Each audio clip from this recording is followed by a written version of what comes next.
Hello friends, Ratna's কিচেনে সকলকে স্বাগত। আজকে আমি বানাবো chicken pakora sandwich.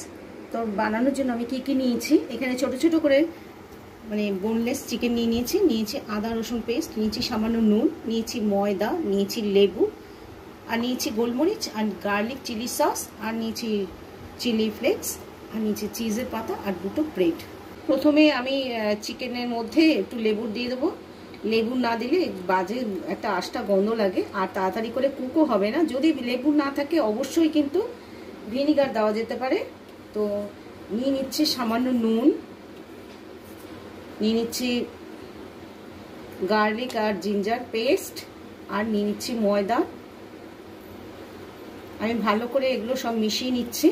Chicken marinate করেছি, কিন্তু গোলমরিচের গুঁড়ো একটুখানি দেওয়া বাকি আছে, তো এটা দিয়ে দিলাম। একটু ঝাল ঝাল হলে বেশ ভালো লাগবে। আর একটুখানি চিলি ফ্লেক্সও দিয়ে দেবো, তাতে টেস্টটা খুব বেশি ভালো হয়। এবার একটু মিশিয়ে নিচ্ছি। আর কড়াইতে কিন্তু আমি দিয়ে দিয়েছি সর্ষে, আর দিয়ে দিচ্ছি গার্লিক চিলি সস। এটা কিন্তু ভীষণ ভালো লাগে। আমি প্রত্যেকটা রান্নায় কিন্তু এরকম ধরনের রান্নার মধ্যে আমি কিন্তু দিয়ে থাকি, আপনারাও একবার দিয়ে দেখবেন, ভীষণ ভালো হয়। তো সব ভালো করে মিশিয়ে নিয়েছি। তেল কিন্তু ভীষণ গরম হয়ে গেছে। আমি একটা একটা করে পকোড়া ছেড়ে দিচ্ছি। পকোড়া কিন্তু রেডি হয়ে গেছে। আমি কিন্তু এবার পকোড়াগুলো একটা প্লেটের মধ্যে নামিয়ে নেব। এবার ব্রেডের মধ্যে এই পকোড়াগুলোকে সাজিয়ে নেব। সব সাজিয়ে নিয়েছি। এবার চিজের এই পাতাটা এর ওপর দিয়ে দেবো।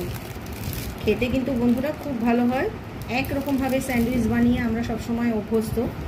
একবার কিন্তু অবশ্যই এইভাবে একটু ট্রাই করে দেখতে পারেন, ভীষণ ভালো হয়।